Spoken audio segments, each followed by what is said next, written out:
Bintang itu Pak, bintang. Bisanya sambitan. Di ini Oke, nggak ada Siap konsumsinya, nggak ada salah. kuenya, nggak ada kopinya di. Ada Pak biasanya. Tadi coba. nongol saya. Ini Nggak udah ada kita kok dikirim Jin, ini doang nih. udah kita start ya, Pak. Oh siap.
Acara akan segera dimulai.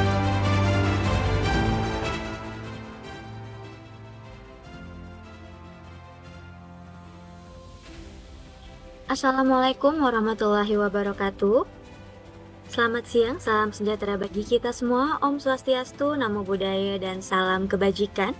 Yang terhormat Kepala Direktorat Perizinan Emiten dan Perusahaan Publik 1 Otoritas Jasa Keuangan, Bapak Kun Widarto. Yang kami hormati, para narasumber dan moderator, Bapak Ibu pejabat dan pegawai di lingkungan Otoritas Jasa Keuangan, Bapak Ibu perwakilan asosiasi dan pelaku industri pasar modal, serta Bapak Ibu hadirin yang berbahagia.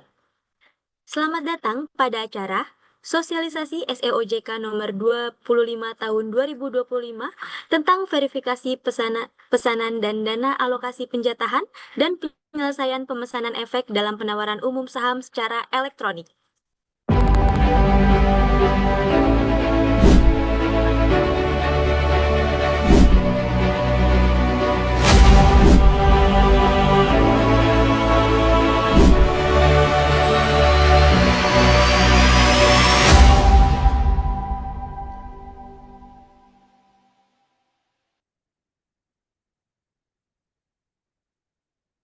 Bapak, Ibu yang kami hormati, acara akan diawali dengan sambutan dari Kepala Direktorat Perizinan Emiten dan Perusahaan Publik 1 Otoritas Jasa Keuangan kepada Bapak Kunwidarto. Dengan hormat kami silahkan.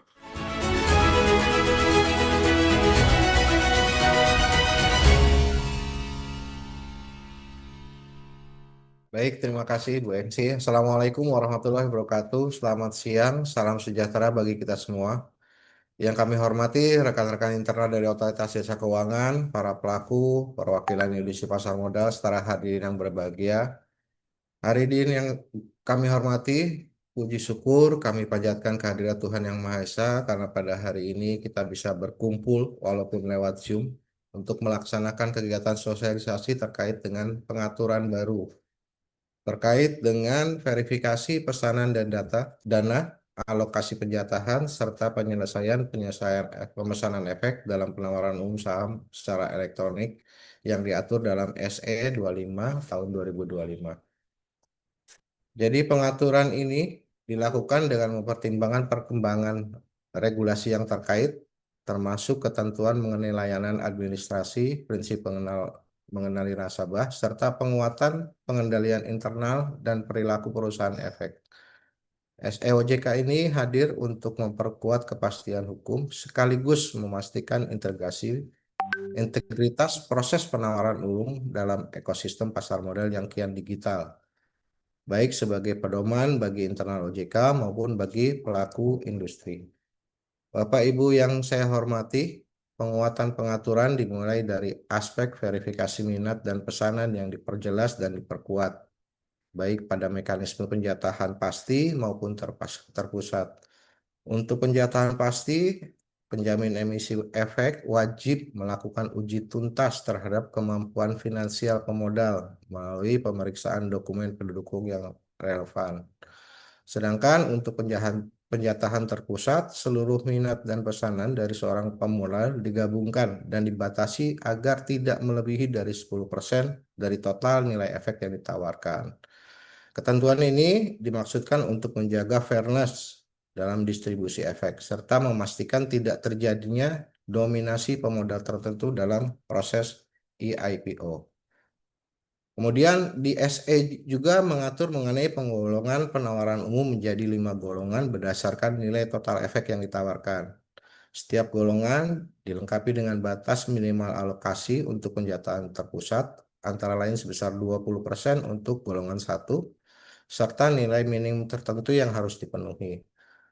Pengaturan tersebut merupakan langkah penting untuk memperluas akses bagi investor retail, kemudian mendorong distribusi efek yang lebih inklusif, serta menjaga agar proses alokasi tetap proporsional sesuai dengan besarnya penawaran. Selanjutnya, dalam SE ini juga diatur bahwa dalam hal terdapat kelebihan pemesanan, mekanisme penyesuaian alokasi secara bertahap berdasarkan tingkat kelebihan pemesanan yang terjadi. Dalam kondisi permintaan yang tinggi, alokasi dapat ditingkatkan bahkan mencapai 30% untuk golongan 1 apabila tingkat pemesanannya melebihi dari 25 kali batas minimal yang ditetapkan. Mekanisme ini memberikan fleksibilitas yang terukur untuk memastikan pemerataan akses sekaligus memberikan ruang bagi industri dalam mengelola dinamika permintaan secara transparan. Bapak Ibu yang berbahagia, sebagai penutup, perlu kami tekankan bahwa ke depan seiring dengan penyesuaian mengenai pengaturan free float dalam ketentuan bursa, penawaran umum juga harus mempertimbangkan pemenuhan nilai free float yang akan menjadi kewajiban emiten. Dengan demikian, selain mengikuti ketentuan verifikasi, alokasi terpusat termasuk pembagian 1:1 antara retail dan non-retail, mekanisme penyesuaian oversubscribe sebagaimana diatur dalam SEOJK ini, emiten dan penjamin emisi wajib memastikan bahwa struktur penjatahan yang dilakukan tetap mendukung terpenuhinya persentase saham yang beredar yang dipersyaratkan. Pendekatan ini dimaksudkan agar IPO dapat berjalan dengan tertib, transparan, tapi juga mampu menghasilkan likuiditas pasar yang memadai setelah pencatatan, sehingga pada akhirnya meningkatkan daya tarik pasar modal Indonesia secara keseluruhan. Terima kasih. Semoga sosialisasi ini memberikan pemahaman yang menyeluruh bagi seluruh peserta, serta dapat menjadi fondasi yang kuat bagi peningkatan kualitas kita, pasar modal Indonesia ke depannya. Terima kasih saya ucapkan. Wassalamualaikum warahmatullahi wabarakatuh. Waalaikumsalam. Waalaikumsalam warahmatullahi wabarakatuh. Terima kasih Pak Kun atas sambutan yang diberikan. Selanjutnya kita memasuki sesi pemaparan materi dan diskusi yang akan dipandu oleh Asisten Direktur Senior Direktorat Pengaturan dan Standar Akuntansi Pasar Modal, Keuangan Derivatif dan Bursa Karbon Otoritas Jasa Keuangan. Kepada Bapak Hasolowan, acara kami serahkan.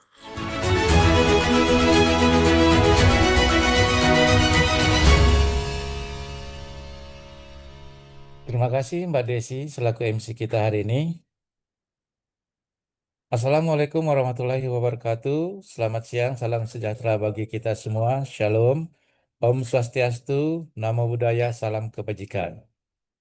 Bapak Ibu yang telah hadir pada acara sosialisasi ini, perkenalkan saya Hasolowan Tumanduli Hutajulu akan bertindak selaku moderator yang akan memandu acara sosialisasi ketentuan SE OJK nomor 25 tahun 2025 tentang verifikasi pesanan dan dana, alokasi penjatahan, dan penyelesaian pemesanan efek dalam penawaran umum saham secara elektronik.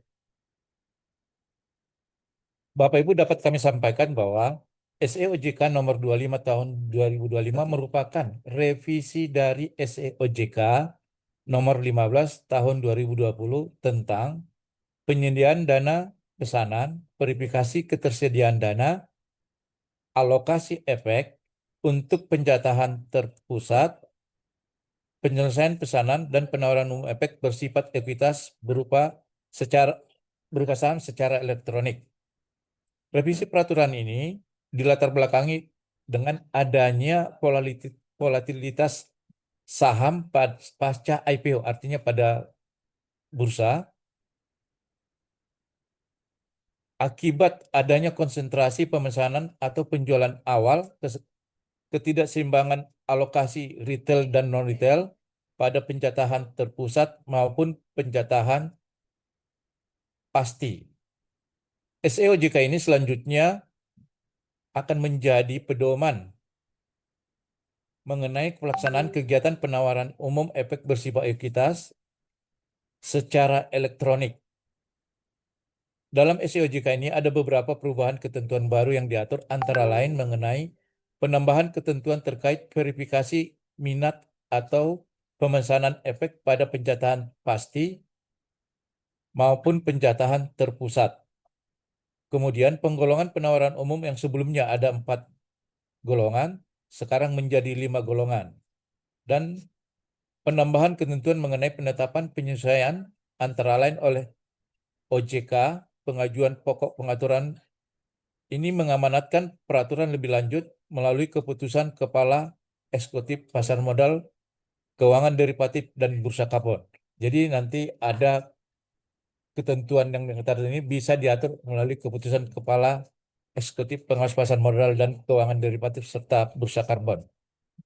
Untuk selanjutnya, untuk membahas acara sosialisasi ini, kita akan menghadirkan narasumber kita, yaitu yang pertama Bapak Bintang Prabowo, selaku manajer senior pada Direktorat Pengaturan dan Standar Akuntansi Pasar Modal, Keuangan Derivatif, dan Bursa Karbon, dan Bapak Andri Wicaksono selaku Asisten Direktur Direktorat Pengembangan Pasar Modal, Keuangan Derivatif, dan Bursa Karbon. Acara sosialisasi ini akan kita bagi menjadi 2 kegiatan. Yang pertama, penyampaian materi oleh narasumber. Yang kedua, tanya jawab. Bapak Ibu, sepanjang pemaparan yang dilakukan oleh narasumber kita, jika memiliki pertanyaan atau tanggapan, kolom chat. Bapak Ibu yang akan menyampaikan pertanyaan pasca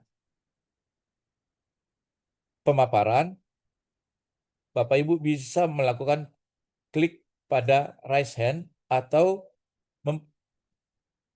kami akan mempersilahkan untuk menyampaikan pertanyaan baik yang dalam kolom chat maupun yang raise hand untuk menyampaikan pertanyaannya. Jadi untuk selanjutnya kita langsung aja masuk ke materi pemaparan. Kepada Bapak Bintang Prabowo dan Bapak Andri Wicaksono, kami persilahkan.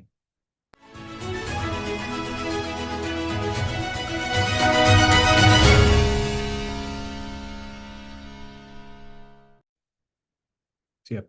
Assalamualaikum warahmatullahi wabarakatuh. Mohon izin terdengar Bapak Ibu suara saya ya. Perkenalkan, nama saya Bintang Prabowo dari Direktorat Pengaturan dan Standar Akuntansi Keuangan Pasar Modal. Yang kami hormati Pak Kun, yang kami hormati Pak Solo, dan yang kami hormati Bapak Ibu sekalian yang tidak bisa saya sebutkan satu persatu pada acara ini. Mohon izin saya untuk membawakan materi terkait sosialisasi SOJK nomor 25 tahun 2025 bersama dengan Pak Andri nanti. Kami akan bergantian. Oke, Izin Pak langsung. Bintang, suaranya agak dikerasin, kurang Oh siap Pak, kurang siap Pak. terdengar volumenya. Siap, izin ya Pak ya. Ya, silakan Pak. Siap. Oke. Izin Bapak Ibu, terdengar suara saya lebih jelas? Siap. Izin untuk dapat memaparkan materi sosialisasi SEOJK nomor 25 tahun 2025. Tadi sudah disampaikan oleh Pak Kun, oleh Pak Solo juga terkait latar belakangnya. Mohon izin next slide ya, Mbak Desi dan tim. Nah, untuk latar belakang tadi sudah saya sebutkan. Untuk pokok ketentuan di sini kita bisa lihat setidaknya ada 12 pokok ketentuan yang kita atur pada SEOJK 25 tahun 2025 ini, yaitu ketentuan umum, penyediaan dana pesanan, verifikasi penjahatan pasti, lalu verifikasi penjahatan terpusat, verifikasi ketersediaan dana, penggolongan penawaran umum, alokasi efek penjahatan terpusat, penyesuaian alokasi penjahatan terpusat, penyelesaian pemesanan efek, penetapan penyesuaian oleh OJK, ketentuan lain-lain, dan penutup. Dan mohon izin menyampaikan juga Bapak Ibu, SEOJK ini bisa dibilang adalah salah satu dari SEOJK terakhir, di mana di tahun 2026 dan juga di akhir 2025 mungkin penamanannya sudah berubah. Sekarang kita sudah mengenal namanya PADK. Nah, namun untuk SEOJK 25 ini masih menggunakan penamaan yang lama, yaitu Surat Edaran Otoritas Jasa Keuangan. Oke, berikutnya. Untuk latar belakang, tadi sudah disampaikan sebenarnya ini adalah penyempurnaan dari SEOJK 15 tahun 2020. Yang pertama tadi sudah disampaikan juga oleh Pak Solo. Lalu juga ini merupakan penyempurnaan karena adanya beberapa POJK baru, khususnya 2 POJK ini. Yang pertama adalah POJK 15 tahun 2023 tentang penyelenggaraan layanan administrasi prinsip mengenal nasabah, dan POJK nomor 13 2025 terkait dengan pengendalian internal dan perilaku perusahaan efek yang melakukan kegiatan usaha sebagai penjamin emisi efek dan perantara pedagang efek. Nah, penyempurnaan ini pun kemudian dilakukan untuk memberikan kepastian hukum untuk melindungi pemodal atau investor dan menjaga pemerataan alokasi efek penjatahan terpusat. Berikutnya, mohon izin. Nah, ini untuk ketentuan umum yang pertama adalah terkait definisi. Pada SEOJK 25 ini kita sudah mendefinisikan beberapa definisi, mulai dari definisi penawaran umum, definisi efek, definisi emiten, sistem penawaran umum, partisipan sistem penawaran umum elektronik, partisipan admin sistem penawaran umum elektronik, penawaran awal, pemesan retail, pencatatan pasti, pencatatan terpusat retail, bursa efek, lembaga clearing dan penjaminan, lembaga penyimpanan dan penyelesaian, anggota clearing, penjamin emisi efek, perantara pedagang efek, perusahaan efek, biro administrasi efek, bank kustodian, rekening dana nasabah, rekening jaminan, sub rekening efek jaminan, nomor tunggal identitas pemodal atau SID, lalu layanan administrasi prinsip mengenali nasabah. Berikutnya, mohon izin. Lalu apa itu penyedia dana pesanan untuk bab kedua, yaitu terkait dengan penyedia dana pesanan. Di sini, pemodal harus menyediakan dana pada RDN pemodal sejumlah nilai pesanan. Selanjutnya, pemodal dapat menggunakan subrekening efek dari pengguna LAPMN atau perusahaan efek sebagai PPE. Ini dalam hal perusahaan efek sebagai PPE. Yang ketiga, partisipan sistem dana atau perusahaan efek di mana pemodal terdaftar sebagai nasabah harus memindahkan dana pesanan dari RDN ke subrekening efek jaminan pemodal. Keempat, jika pemodal kelembagaan yang menjadi nasabah bank kustodian melakukan pemesanan penjahatan pasti, maka dana pesanan harus tersedia pada subrekening efek jaminan atau rekening jaminan partisipan sistem, di mana pemodal menyampaikan pemesanan. Yang kelima, dana yang ditempatkan di subrekening efek jaminan dan atau rekening jaminan untuk pesanan sejumlah efek dalam IPO merupakan dana yang sudah disesuaikan serta LKP menghitung risiko penyelesaian kewajiban partisipan sistem di pasar sekunder. Yang keenam, penjamin emisi efek menyediakan dana dalam subrekening efek jaminan atau rekening jaminan emisi efek sesuai porsi penjaminan. Yang ketujuh, penyediaan dan pemindahan dana dilakukan paling lambat sebelum verifikasi pesanan oleh penyedia sistem. Berikutnya. Pokok ketentuan ketiga adalah terkait verifikasi minat dan atau pemesanan efek pada penjataan pasti. Di sini, setiap pemodal hanya dapat menyampaikan verifikasi melalui perusahaan efek yang merupakan penjamin emisi efek. Penjamin emisi efek lalu harus melakukan uji tuntas terhadap pemodal. Nah, uji tuntas ini adalah salah satu substansi baru yang merupakan turunan dari POJK 13 2025, harus dilakukan dengan memastikan paling sedikit kemampuan keuangan dari pemodal melalui pemeriksaan rekening koran atau dokumen lain terkait kepemilikan aset likuid dari investor dengan periode paling sedikit 3 bulan sebelum penyampaian minat dan atau pesanan. Nah, kemudian di sini juga OJK dapat meminta dokumen pendukung tersebut jika diperlukan, dan pihak yang menerima permintaan dokumen harus memberikan data, informasi, dan atau dokumen paling lambat 3 hari kerja sejak permintaan tersebut dari Otoritas Jasa Keuangan. Oke, berikutnya. Ini untuk pencatat pasti ya, tadi Bapak Ibu ya. Berikutnya. Nah, ini terkait verifikasi minat atau pesanan pemodal pada penjataan terpusat.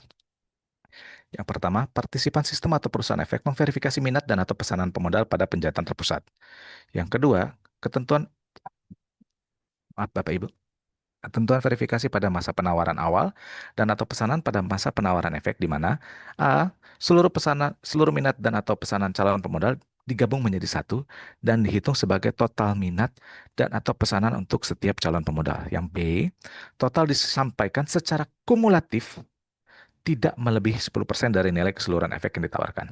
Yang C, jika tingkat pemesanan melebihi nilai yang tadi di atas disebutkan itu 10%, maka satu, tidak akan diproses dan akan pemesanan atau minat tersebut akan dikembalikan kepada pemodal untuk disesuaikan. Dan yang kedua, pemodal dapat mengajukan kembali pemesanan atau minat sesuai dengan poin 1 atau 2, maksudnya disesuaikan kembali angkanya dengan maksimal 10%.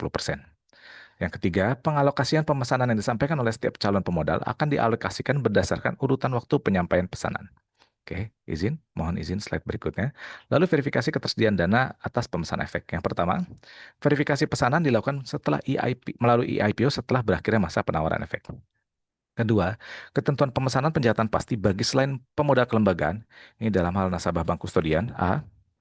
Verifikasi pesanan dilakukan dengan mencocokkan ketersediaan dana dalam subrekening efek jaminan dan atau rekening jaminan dengan nilai pesanan. Yang B, pesanan akan dipenuhi sesuai dana yang tersedia dengan kelipatan sesuai satuan perdagangan bursa.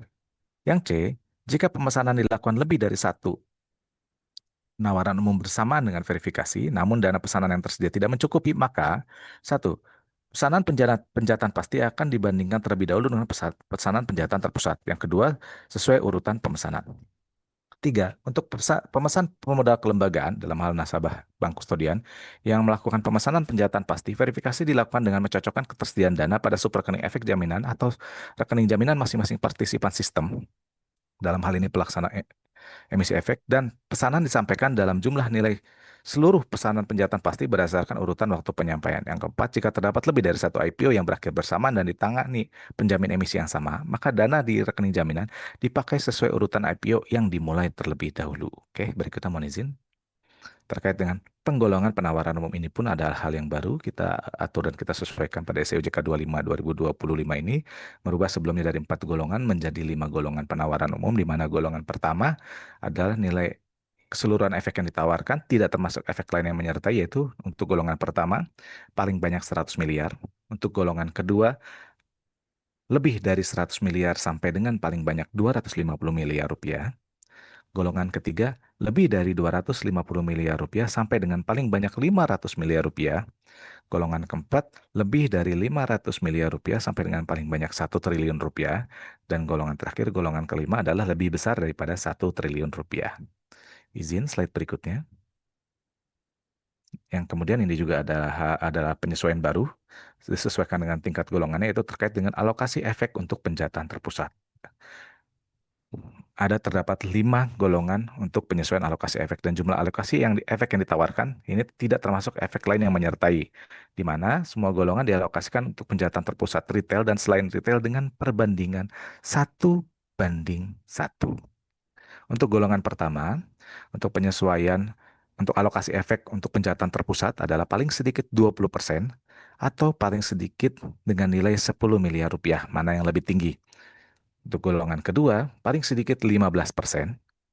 atau paling sedikit senilai 20 miliar rupiah. Mana yang lebih tinggi nilainya? Untuk golongan ketiga, paling sedikit sebesar 10% atau paling sedikit senilai 37.500 miliar rupiah. Mana yang paling tinggi nilainya? Yang golongan keempat paling sedikit 7,5% atau paling sedikit senilai 50 miliar rupiah. Mana yang paling tinggi nilainya? Dan yang terakhir untuk golongan 5 paling sedikit sebesar 2,5% atau senilai 75 miliar rupiah. Mana yang lebih tinggi nilainya? Oke, mohon izin berikutnya. Adapun kita juga mengatur mengenai yang tadi sudah disampaikan Pak Solo juga dan juga Pak Kun terkait penyesuaian alokasi untuk penjahatan terpusat dalam hal terjadi kelebihan pemesanan. Di sini jika ada tambahan alokasi efek karena penyesuaian, jumlah efek tersebut dibagi 1:1 untuk penjahatan terpusat retail dan selain retail. Lalu dua, jika alokasi penjahatan terpusat sudah lebih besar dari batas minimal penyesuaian, maka tidak perlu dilakukan penyesuaian lagi. Yang ketiga, sumber efek untuk menambah alokasi penjahatan terpusat dapat berasal dari satu, porsi penjahatan pasti, dua, pemegang saham lama yang belum dialihkan, yang boleh dialihkan. Tiga, efek baru yang diterbitkan emiten. Dan terakhir adalah efek hasil buyback. Yang keempat, jika penyesuaian diambil dari porsi penjahatan pasti, maka A, pemodal penjahatan pasti mendapatkan alokasi secara proporsional atau mengikuti ketentuan khusus dan jika masih kekurangan efek tersebut diambil dari pesanan penjahatan pasti dengan urutan waktu paling akhir. Yang kelima, jika pesanan di penjahatan terpusat masih lebih besar dari efek yang tersedia atau oversubscribe, maka sistem akan mencatat dengan urutan bahwa A, setiap pemodal dapat hingga 10 lot pertama terlebih dahulu. Yang kedua, jika lot tidak cukup dialokasikan berdasarkan urutan waktu pesanan. Yang C, sisa efek dibagikan secara proporsional dan terakhir pecahan dibulatkan ke bawah. Sisa setelah pembulatan dibagikan lagi berdasarkan urutan waktu. Adapun untuk penyesuaian adalah sebagai berikut, di mana untuk golongan pertama, untuk persentase alokasi efek 20% dalam hal terjadi penyesuaian pertama 2,5 kali sampai kurang dari 10 kali, maka disesuaikan menjadi 22,5%. Bila ada kelebihan pemesanan sampai dengan 10 sampai dengan 25 kali sampai dengan 25% dan di atas 25 kali sampai dengan 30%. Nah, tabel ini adalah yang perlu Bapak Ibu pahami 1 sampai 5 dalam hal terjadi kelebihan pemesanan atau oversubscribe. Oke, berikutnya mohon izin. Adapun yang berikutnya adalah penyelesaian pemesanan efek. Untuk penyelesaian pemesanan efek melalui EIPU dilakukan dengan menghitung A, efek hasil penjahatan tiap pemesanan yang diterima pada penjahatan terpusat dan penjahatan pasti. Kedua, total efek yang akan didistribusikan. Ketiga, kewajiban penyelesaian dana tiap pemesan yang akan menerima hasil penjatahan untuk pemesanan melalui penjahatan terpusat dan penjahatan pasti. Keempat, total dana yang akan diterima oleh emiten melalui partisipan admin selaku penjamin emisi efek. Kelima, informasi total efek yang harus disediakan kepada emiten atau biro administrasi efek yang ditunjuk emiten. Dan keenam, penghitungan efek di mana huruf A dan B termasuk efek yang menyertai sesuai dengan rasio yang ditetapkan emiten dalam hal penawaran umum emiten disertai penerbitan efek lain. Yang kedua untuk penyelesaian adalah efek emiten atau biro administrasi efek yang ditunjuk emiten melakukan penyetoran sejumlah total efek yang harus disediakan berdasarkan EIPO ke rekening efek partisipan admin pada lembaga penyimpanan dan penyelesaian. Ketiga, penyetoran sebagian maksud pada angka tersebut, termasuk efek lain yang menyertai sesuai dengan rasio yang ditetapkan emiten dalam hal penawaran umum oleh emiten disertai dengan penerbitan efek lain. Yang terakhir, pada proses pemindahan bukuan dana pendistribusian efek dilakukan A.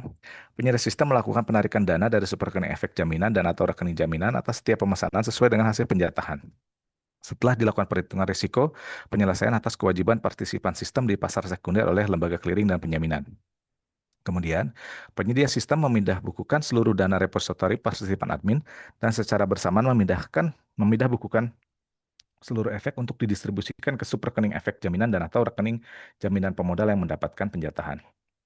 Tiga, dalam hal kekurangan dana pesanan, penyedia sistem hanya memindah bukukan jumlah dana yang tersedia pada subrekening efek jaminan dan atau rekening jaminan dan mendistribusikan efek sesuai dengan dana yang tersedia. Keempat, dalam hal penawaran umum oleh emiten disertai dengan penerbit efek lain, penyedia sistem juga mendistribusikan efek yang menyertainya sesuai dengan rasio yang ditetapkan emiten. Berikutnya, kelima, khusus untuk pemodal nasabah bank kustodian yang melakukan pemesanan penjahatan pasti, efek didistribusikan ke subrekening efek jaminan atau rekening jaminan dari partisipan sistem selaku penjamin pelaksana emisi efek. Dan terakhir, partisipan admin menyerahkan dana hasil penawaran umum ke emiten. Berikutnya, mohon izin. Terkait penetapan penyesuaian lain. Nah, di sini yang menjadi unik dari SEOJK ini adalah OJK dapat mengubah atau menyesuaikan batas nilai batasan, dan persentase yang berkaitan dengan tadi. Yang pertama ada terkait total nilai minat dan atau pesanan yang disampaikan oleh setiap calon pemodal pada saat verifikasi minat dan atau pesanan. Yang kedua ada terkait perbandingan atas alokasi efek untuk penjahatan terpusat pada semua golongan penawaran umum untuk penjahatan terpusat retail dan penjahatan terpusat selain retail. Dan tiga, dapat melakukan penyesuaian untuk tingkat pemesanan dan penyesuaian alokasi. Nah, perubahan-perubahan tersebut dapat ditetapkan melalui keputusan Kepala Eksekutif Pengawas Pasar Modal Keuangan Derivatif dan juga Bursa Karbon. Berikutnya mohon izin.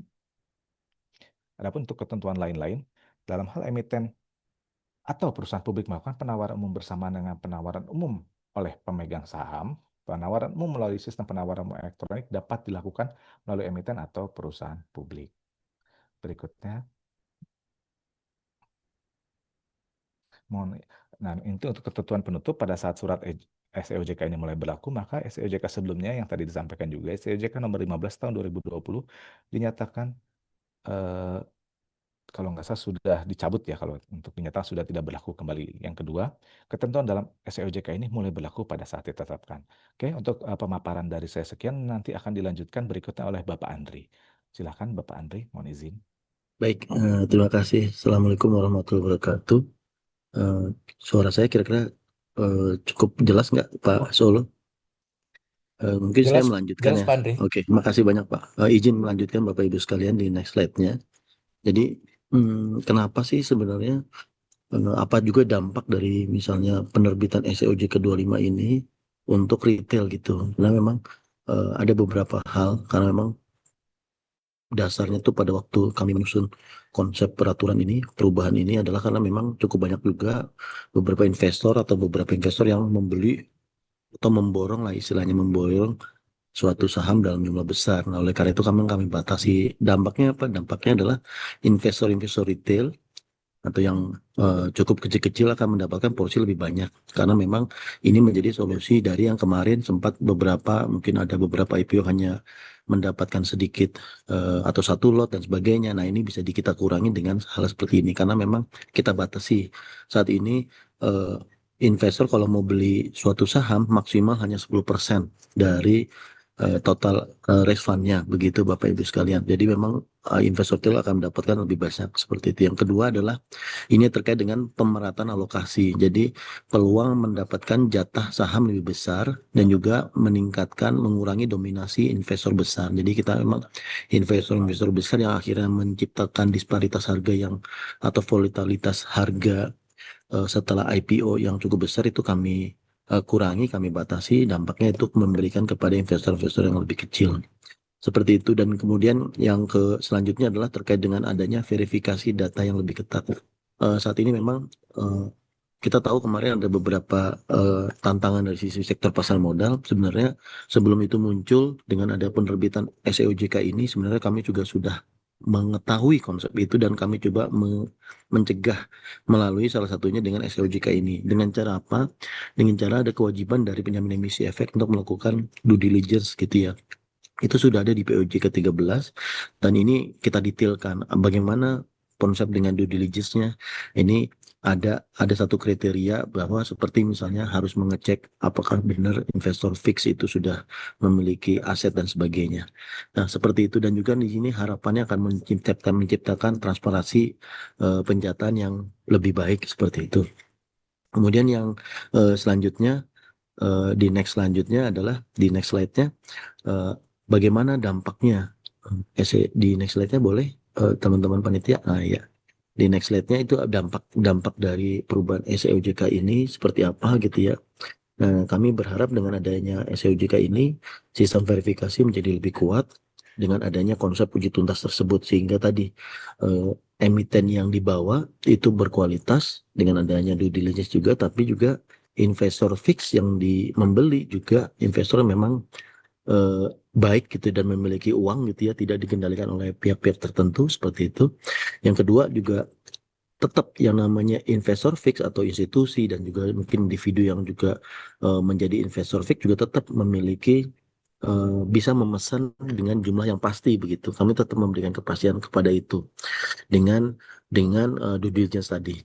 Kemudian kita juga harapannya ada proses IPO yang lebih terukur dan juga terstandar begitu ya. Dengan sistem penyataan yang lebih ketat, IPO diharapkan lebih transparan sehingga baik institusi maupun investor memiliki bisa melihat risiko dan peluangnya yang lebih akurat seperti itu. Dan juga yang terakhir adalah penyesuaian alokasi dari sumber efek lainnya. Ya, kalau misalnya dalam hal misalnya suatu efek itu oversubscribe begitu ya. Nah, tetap ada penyesuaian dari sisi alokasi seperti itu Bapak Ibu sekalian. Jadi tetap memberikan peluang yang lebih baik kepada para investor baik institusi maupun retail. Mungkin seperti itu tambahannya Pak Solo, Mas Bintang. Ya, terima kasih Pak Bintang, Pak Andri, terima kasih atas pemaparan yang cukup komprehensif. Bapak Ibu sekalian peserta sosialisasi ini, sekarang saya persilahkan untuk mengajukan pertanyaan dengan cara raise hand. Nanti kami buka sistem suaranya untuk menyampaikan pertanyaan. Nah, untuk pemanasan Pak Andri ini ada pertanyaan dari Bapak Stefan Darmawan, saya bacakan ya. Pada IPO sebelumnya, untuk penjatahan pasti, verifikasi dana dilakukan pada pukul 18H-2 pada saat akhir penawaran, periode penawaran gitu. Atau pada pukul 9.30 pagi, H-1 atau pada saat H-1 distribusi. Dan bisa menggunakan fasilitas intraday. Apakah ini masih berlaku? Silakan nih Pak Andri, Pak Bintang. Ya, Pak Solo, izin Pak Solo, Mas Andri nanti tolong tambahin ya. Kita sebenarnya tidak merubah substansi yang ada di SEOJK 15/2020 tuh Pak, yang terkait itu. Bahkan sebenarnya kita sebelumnya pun tidak mengatur sampai dengan jam seperti itu Pak. Mekanisme kita serahkan nanti kepada penyedia sistem sih sebenarnya. Nanti mohon boleh dicek juga Pak Stefan kepada penyedia sistem seperti apa. Karena kita sepengetahuan saya apa yang substansi di sini itu sebenarnya tidak terlalu banyak bergeser tuh terkait tuh verifikasi dana itu. Demikian Mas Andri, mohon izin kalau ada tambahan Mas Andri. Pak Andri ada tambahan, silakan Pak. Ya, betul Pak. Jadi sifat yang teknis memang kami serahkan Pak kepada masing-masing ya Pak ya. Nanti tinggal penyedia sistem yang akan membuat kayak semacam misalnya SOP dan sebagainya Pak. Seperti itu Pak. Ya, terima kasih Pak Andri. Izin menambahkan juga ya, bahwa kita juga minta data keuangan 3 bulan sebelumnya untuk penjatahan pasti ini, gitu. Jadi, pada saat penjatahan pasti, apakah bisa dilakukan pada periode ini juga? Harusnya kan verifikasi dana bukan hanya masalah ketersediaan dana, tapi juga sumber dananya dari mana, gitu. Apakah ada UB yang menyetorkan atau enggak, gitu. Harusnya bisa dipastikan. Tapi kalau misalnya ini untuk penjatahan terpusat sih boleh-boleh aja. Tapi kalau untuk penjatahan pasti seperti ini pertanyaannya, ketersediaan dana boleh nggak dilakukan seperti ini? Boleh aja nggak kita atur. Tapi penjamin emisi efek harus mempunyai kepastian bahwa dana itu adalah milik dari nasabah yang mengajukan penjatahan pasti atau yubonya gitu. Itu harus tahu, mereka harus ungkap juga nanti dalam laporan penjatahan kepada kita gitu. Ya. Jadi kita bisa dapat telusuri sumber dananya ini adalah ternyata dari emiten atau dari afiliasinya gitu. Itu bisa bukti transfernya gitu. Seperti itu ya. Oke, demikian Pak Stefan ya. Ini ada pertanyaan kedua nih Pak Rahadian Paris Mutakin. Apa saja contoh aset liquid dan dokumen lain yang bisa diterima OJK sebagai bukti sudah dilakukan pemeriksaan kemampuan keuangan atas pemesanan penjatahan pasti? Silakan Pak Andri, Pak Bintang. Ya, izin ya Pak. Jadi mungkin beraneka ya Pak. Misalnya contoh dia punya rekening tabungan dalam waktu 3 bulan ini dibuktikan untuk membuktikan bahwa dia memiliki dana tersebut Pak. Itu yang pertama. Yang kedua, bisa juga dia memiliki efek Pak. Karena yang namanya aset liquid macam-macam ya Pak. Bisa juga surat berharga dia punya, memang milik dia dalam waktu 3 bulan terakhir ini. Intinya memang satu Pak, ini ada tambahan dari penjamin emisi untuk memastikan bahwa investor fix ini yang memang diberikan kuota gitu ya Pak. Investor fix kan diberikan kuota ya Pak, diberikan kuota khusus ini memang benar-benar memiliki kemampuan untuk membeli Pak. Bukan kemudian ini dikendalikan oleh orang lain gitu. Kalau memang dikendalikan orang lain ya disebut saja. Sehingga kita yang tadi disampaikan Pak Soli hubungannya seperti apa. Itu Pak. Jadi yang namanya aset likuid beraneka, tapi tadi harus bisa dibuktikan bahwa ini milik yang bersangkutan dalam waktu 3 bulan terakhir. Seperti itu Pak. Ya, Baik makasih Pak Andri. rekening efek, saham, atau mungkin dia punya obligasi, silakan Pak. Nggak apa-apa. Pak Bintang ada tambahan, Pak Bintang? Sudah cukup Pak. Mungkin Ya, kalau satu tadi udah disampaikan Mas Andri juga sih. Mungkin bisa satu mungkin rekening emas Pak seperti itu kan ada tabungan emas di Pegadaian juga itu bisa menjadi salah satu bukti sih Pak. Itu kan sifatnya liquid juga. ya, ya, oke. Terima kasih Pak Bintang. Namun suaranya kurang kencang tadi Pak Bintang, agar dilihat mic-nya nanti ya. Ini pertanyaan ketiga. Oh ya, Pak Stephen Dermawan ada raise hand. Tolong teman administrator dibukakan suaranya. Silakan Pak Stephen Dermawan. Ya, selamat siang Pak Soluan, Pak Bintang, Pak Andri. Eh, ada pertanyaan tambahan Pak. Kalau nggak salah di peraturan baru itu ada kata-kata dana harus tersedia maksimal pada hari terakhir masa penawaran. Nah, sedangkan pada timetable yang dulu kami itu masih punya window untuk menyetorkan dana sampai di hari distribusi itu 1 hari sesudah hari terakhir penawaran umum sampai jam 9.30 pagi. Nah, ini jadi apakah karena di peraturan yang baru bilang di hari terakhir masa penawaran, nah balik ke yang tadi itu Pak, jadi apakah masih bisa sampai ke hari distribusi di jam 9.30 pagi itu Pak? Begitu Pak pertanyaannya. Terima kasih. Ya, Pak Stephen dari mana nih Pak? Dari Citigroup Pak. Ya, terima kasih Pak Stephen. Silakan Pak Andre, Pak Bintang. Ini hanya teknisnya aja tadi.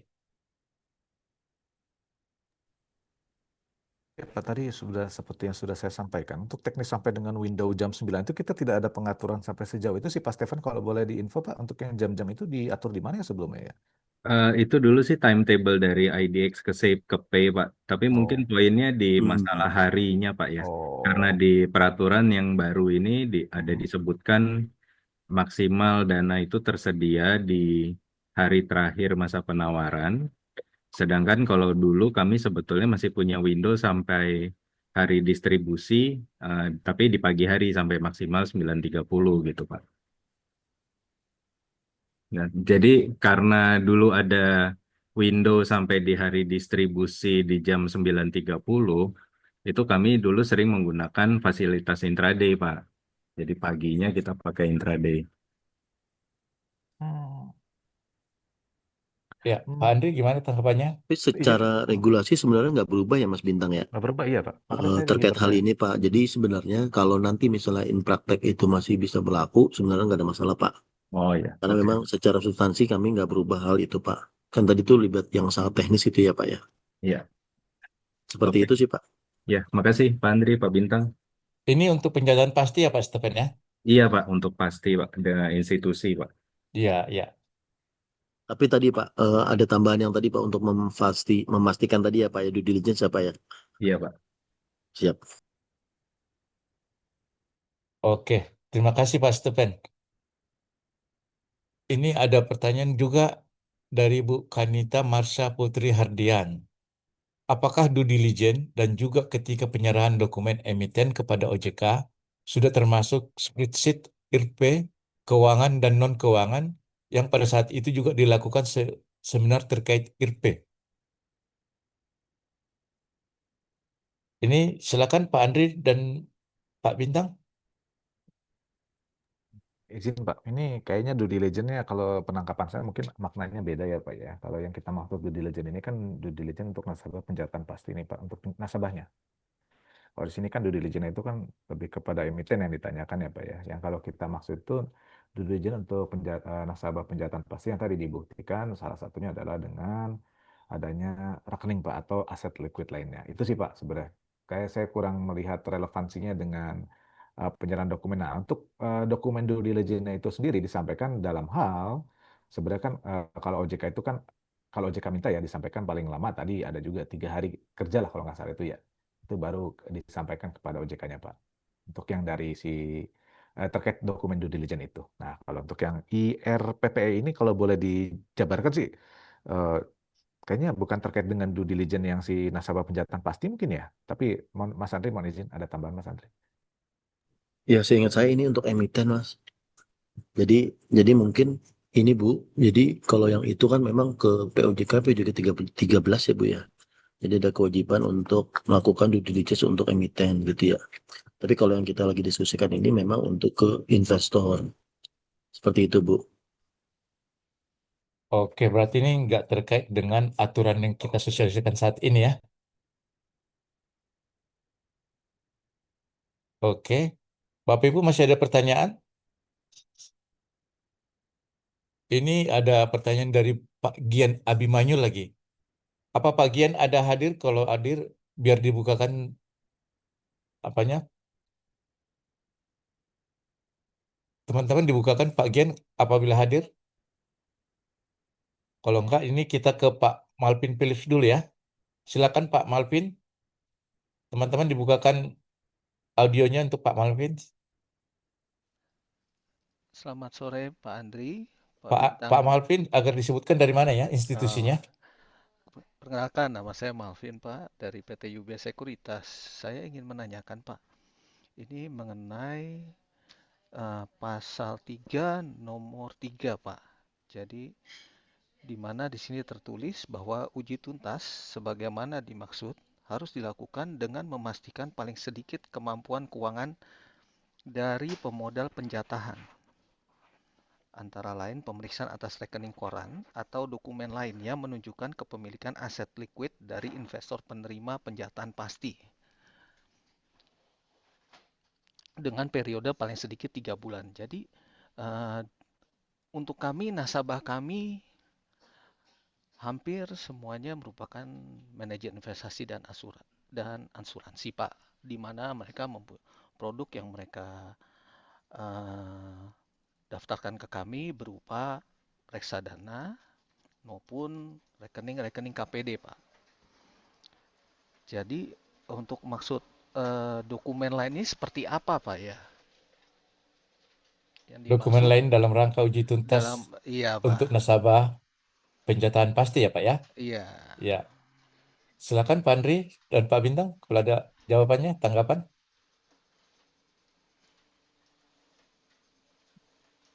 Ya izin maksudnya berarti Bapak nih investornya itu adalah MI gitu ya Pak ya?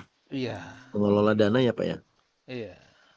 Nah berarti bisa dilihat Pak misalnya dari AUM-nya MI, kelolaan dana MI seperti apa Pak?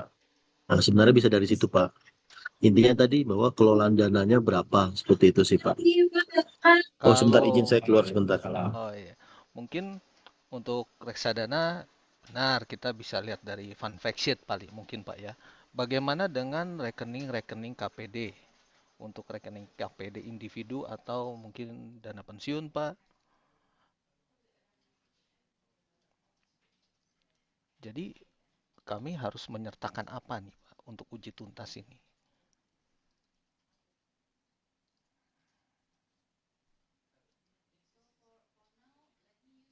Ya, Pak Bintang ada tanggapan? Siap. Izin Pak. Jadi kan izin kita kan di sini kan mengidentifikasinya UB-nya Pak Marvin ya Pak ya. Kalau Iya. memang itu nanti KPD itu kan berarti ada pihaknya kan ya Pak Marvin ya. Iya, dari Ya udah. Tuntas itu salah satu filosofinya untuk mengidentifikasi siapa UB-nya. Jadi nanti yang disampaikan adalah si UB yang bersangkutan Pak. Itunya apa? Kalau saya pribadi ya Pak Solo ya izin. Itu kan berarti kan karena dia mewakili kan KPD ini kan kontraknya mewakili dari si siapa pihaknya tersebut. Nah itu berarti kan nanti mungkin kalau dari saya pribadi ini pendapat saya ya berarti yang si apa pemilik manfaat dari KPD ini yang menyertakan besarannya itu khusus yang tadi di luar reksadana ya Pak Solo mohon izin. Makasih. Kalau Ya, ada tambahan monggo. ya. Terima kasih Pak Bintang. Izin menambahkan Pak, kalau KPD itu kan kontrak pengelolaan pengelolaan dana nasabah individual ya Pak ya. Artinya hanya satu nasabah di KPD itu. Jadi dia mengganti dirinya sendiri dengan KPD melalui MI produknya. Harusnya kontrak KPD-nya juga kelihatan nilai KPD-nya berapa. Kalau di reksadana tadi ada AUM-nya, di KPD juga ada besarannya itu. Nah, itu salah satu contoh yang bisa disampaikan juga, Pak. Gitu.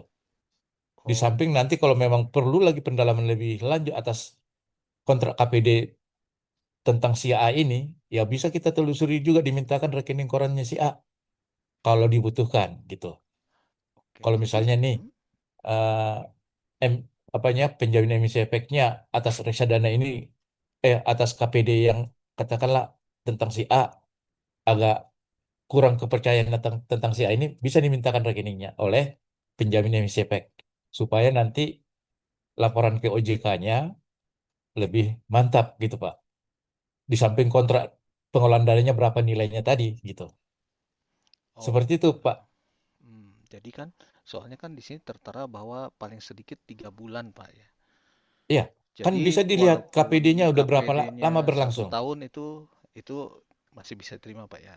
Iya, Oke, gitu. oke, baik, Pak. Ya, terima Terima kasih. kasih, Pak. Selanjutnya yang rasain ini ada nggak lagi? Kita silakan. Teman-teman agak dibuka yang raise hand.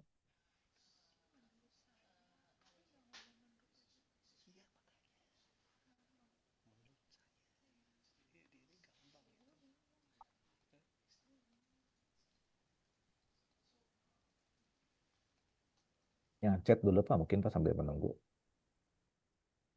Pak Malvin, sini ada Pak Gian Abimanyu. Silakan Pak Gian, agar Iya Pak, dibukakan teman-teman. halo selamat siang Bapak-Bapak. Apakah suara saya terdengar? Cukup jelas Pak, agar Cukup jelas ya. disebutkan dari mana instansinya. Oh ya, perkenalkan Pak, saya Gian dari KB Valburi.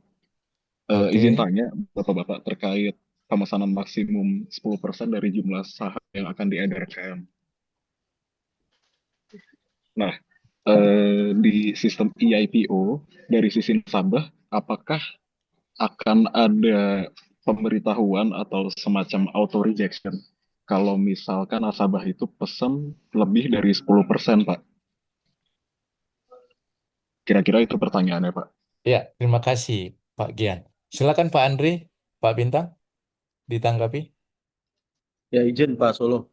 Setahu saya sampai dengan saat ini belum ada ya Pak. Karena memang kan IPO bisa diakses oleh banyak PE ya gitu ya Pak ya. Bisa jadi misalnya ini kan yang namanya 10% itu kan per SID ya Pak ya. Jadi bisa jadi saya punya 5 sekuritas, saya pesan dari 5 sekuritas begitu ya Pak ya. Nanti maksud Bapak di IPO akan muncul apa namanya sign gitu nggak ya? Oh udah lebih dari 10% gitu ya Pak. Setahu saya sampai sekarang belum ada sih Pak, setahu saya Pak. Tapi nanti Pak dari sisi misalnya dari 5 sekuritas ini saya ambil semua, itu kemudian akan di apa namanya di sistem IPO tadi akan diambil kolek kan Pak. Kalau itu lebih dari 10 berarti ntar akan di recheck gitu sih Pak. Konsepnya begitu Pak. Kecuali Bapak mesennya di satu PE. Nah mungkin kalau misalnya di satu PE, di PE itu bisa ada sign gitu ya Pak ya. Berarti nanti akan ada adjustment di hari terakhir penawaran umum, Pak. Apakah kira-kira begitu, Pak? Iya, nanti kan itu kan berdasarkan time priority ya Pak ya. Akan ada muncul di sana Pak. Oke, kalau gitu, Pak. Terima kasih. Ya, ya. Mungkin nanti orang bursa yang penyedia sistem juga akan memperjelas lagi ya Pak ya. Apakah Iya, di iya. sistem di bursa itu dengan masuknya SID-nya, kan masing-masing SID satu orang itu walaupun di 10 perusahaan efek dia tetap sama kan? Jadi dengan adanya SID udah memesan 10%, apabila ada masuk order lagi mungkin auto reject gitu. Itu kita harapkan dari sistem bursanya juga Pak, sistem IPO-nya gitu. Selanjutnya nih raise hand lagi Padri Gani. Pak Padri Gani silakan Pak. Teman-teman agar dibuka audionya.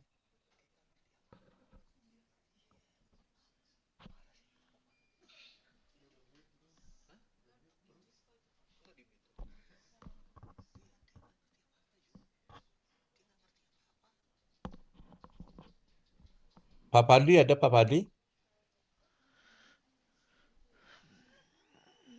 Oke nih saya bacakan aja ya pertanyaan. Izin mau bertanya. apakah terdapat batas waktu timeline pelaporan hasil verifikasi dana kepada OJK? Silakan Pak Andri atau Pak Bintang untuk menanggapinya.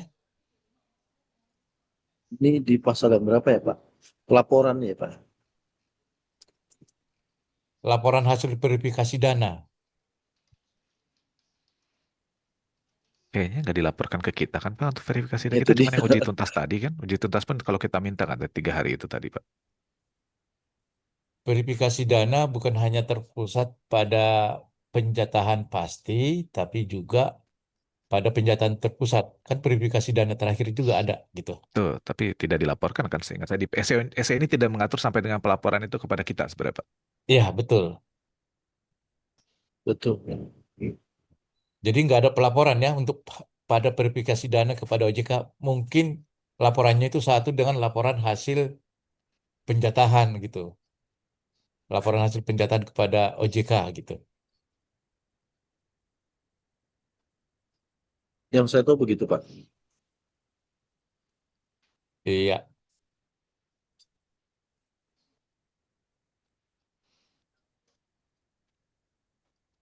Ini di sistem kita sudah nggak ada lagi yang bertanya. Bapak Ibu silakan kalau masih ada pertanyaan kita masih punya waktu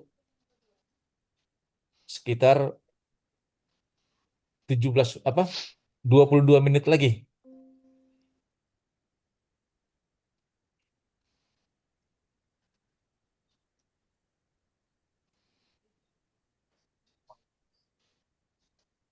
Yang resen Pak dari Bu Hah? Diah Pipit ini Pak.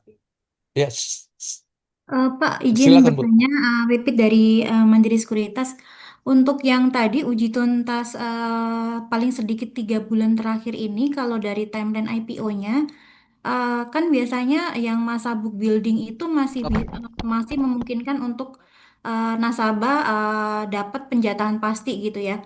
Kalau dengan adanya SEOJK yang baru ini, jadi timelinenya akan seperti apa ya untuk yang dari uji tuntas dananya sampai dengan kita bisa masukin nasabah itu untuk dapat penjatahan pasti.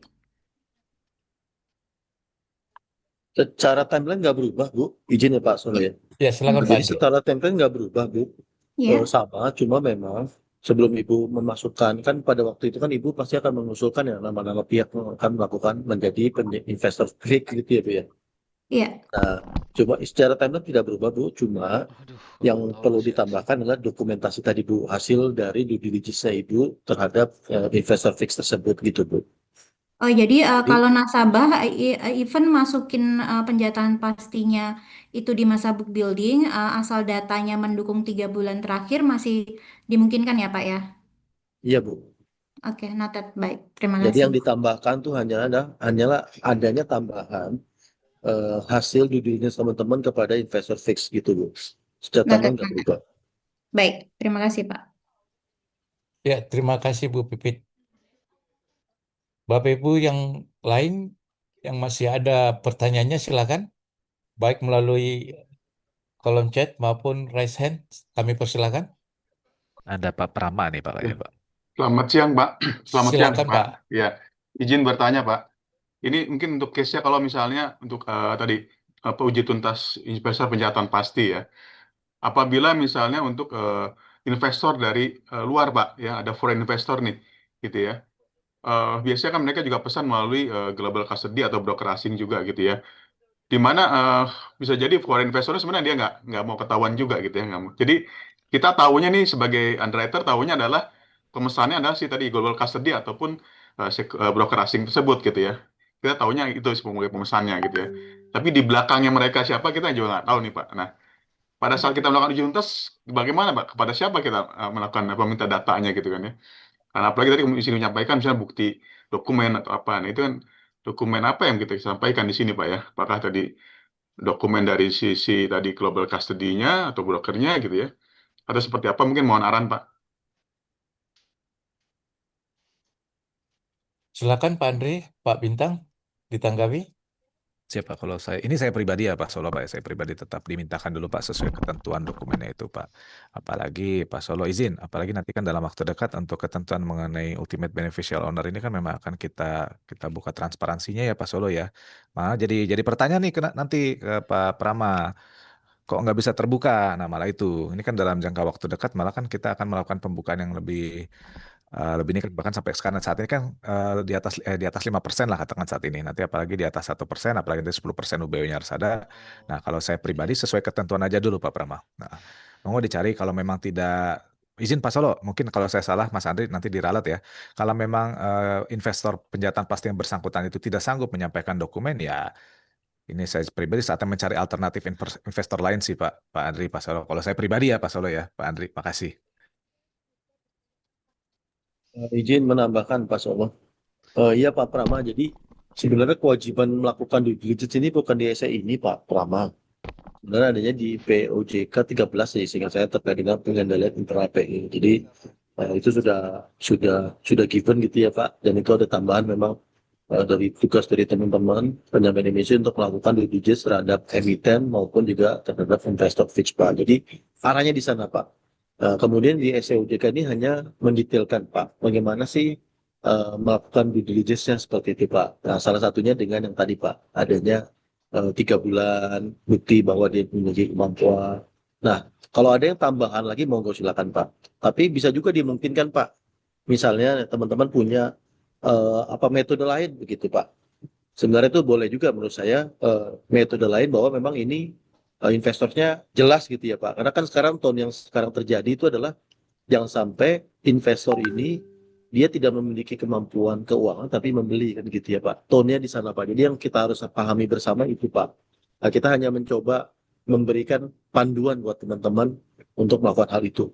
Seperti itu Pak. Jadi kayaknya ke depan akan susah juga. Mungkin kami juga bantu bantuan dari teman-teman PE Pak untuk bantu kita juga untuk mencoba kita menyehatkan juga Pak pasar modal kita. Seperti itu Pak. Salah satunya mungkin melalui ini Pak Prama. Jin.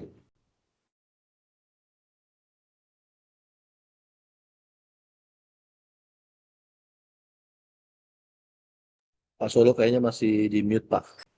Ya, terima kasih Pak Andre Ya, baik atas Pak. penjelasannya. Terima Bapak masih kasih. ada pernyataan Pak? Iya mungkin sedikit Pak. Terima kasih Pak tadi bahwa memang intinya adalah bagaimana bisa memberikan dokumen-dokumen yang mendukung kemampuan investor tersebut gitu Pak ya.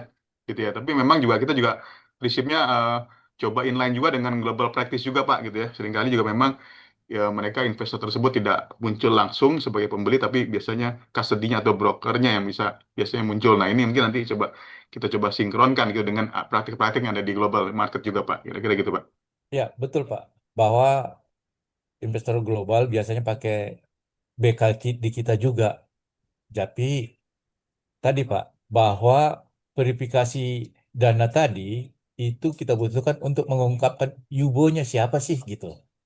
Kita punya pengalaman ada global custody yang nggak mau mengungkapkan yubonya, akhirnya kita freeze sahamnya gitu. Itu pernah dilakukan waktu masih zaman Bapam gitu. Kita penting yubonya itu siapa gitu. Sehingga dengan adanya data itu tadi, teman-teman udah membantu OJK, udah membantu pasar yang transparan gitu. Demikian Pak ya. Baik Pak, terima kasih Pak. Ya, terima kasih sama-sama Pak. Bapak Ibu masih ada yang mau bertanya lagi? Pak Febri bisa secara online Pak, biar dibukakan audionya atau di unmute.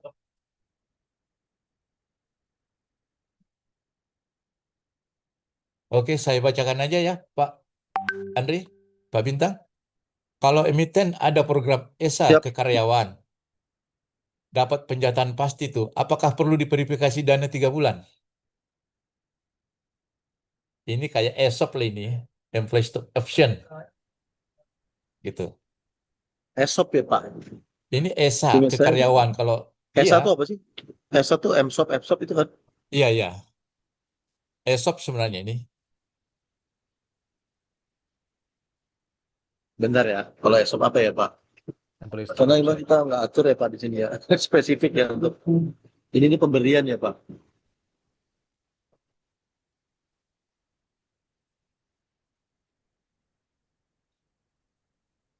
ESOP ya. Iya, mudahnya kan gini. Emiten membagikan sahamnya kepada karyawan. Apa perlu diverifikasi dananya lagi? Saya kira nggak perlu karena emiten yang membagikan langsung. Kan Yang gitu. diverifikasi emitennya kan Pak. Iya, gitu. Sumber dananya kan emiten Emiten. berarti kan si karyawan tidak mengeluarkan uang Pak ya.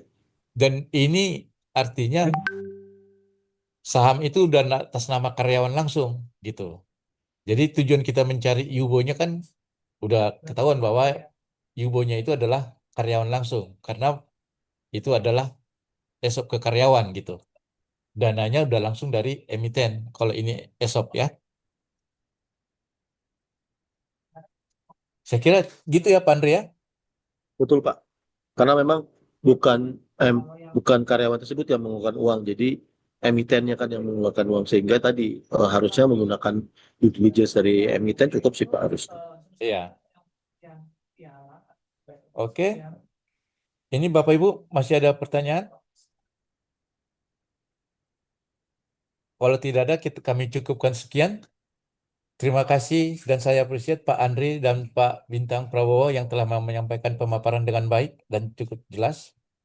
Akhirnya dapat saya sampaikan kesimpulan untuk sosialisasi ini agar teman-teman baik sebagai penjamin emisi efek maupun sebagai emiten dalam hal melakukan IPO khususnya saham agar memperhatikan penyediaan dana pesanan itu terus memverifikasi untuk dana penjatahan pasti maupun penjatahan terpusat, kemudian memverifikasi ketersediaan dananya, kemudian penggolongan penawaran umumnya apa yang mau dilakukan, alokasi efek penjatahan terpusat, penyesuaian alokasi penjatahan terpusat apabila ada yang overshot berapa kali nanti agar diperhatikan ketentuannya, penetapan penyesuaian oleh OJK apabila nanti OJK mengeluarkan penyesuaian untuk penjatahan pasti berapa persennya nanti bisa dilakukan. Demikian untuk sosialisasi kita hari ini telah selesai. Terima kasih Bapak Ibu yang telah menghadiri acara. Kami kembalikan ke MC kita. Silakan Mbak Desi.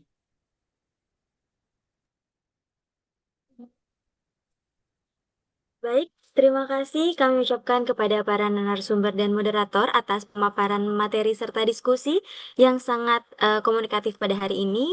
Baik, Bapak Ibu yang kami hormati, dapat kami informasikan pula bahwa materi kegiatan sosialisasi dapat diunduh melalui QR Code atau tautan yang tersedia pada chatbox Zoom. Sebagai penutup, kami selaku perwakilan dari Otoritas Jasa Keuangan mengucapkan terima kasih atas kehadiran dan partisipasi Bapak Ibu, serta mohon maaf apabila terdapat kekurangan dalam pelaksanaan kegiatan sosialisasi ini. Semoga kegiatan ini dapat memberikan manfaat pada industri pasar modal Indonesia. Akhir kata, wassalamualaikum warahmatullahi wabarakatuh. Salam sejahtera bagi kita semua. Om Shanti, Shanti, Shanti Om, Namo Buddhaya, dan salam kebajikan.